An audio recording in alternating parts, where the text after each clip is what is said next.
To add, remove, or reorder shortcut on Internet Apps bottom menu on Samsung Galaxy S24 Ultra, open Samsung Internet App. Tap the three horizontal line icon at the bottom right, and then tap Setting. Tap Layout and Menus. Tap Customize Menus. To add a shortcut to the bottom menu bar, drag the desired shortcut to the bottom menu bar, and then release the shortcut to place it.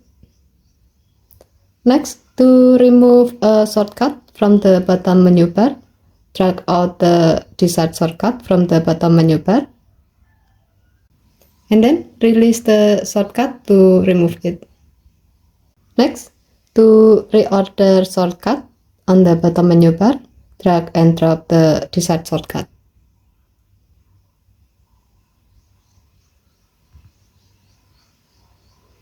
Go back to the main page. As you can see, the bottom menu bar has been customized. Okay, thank you for watching. Please help to like and subscribe. Have a nice day.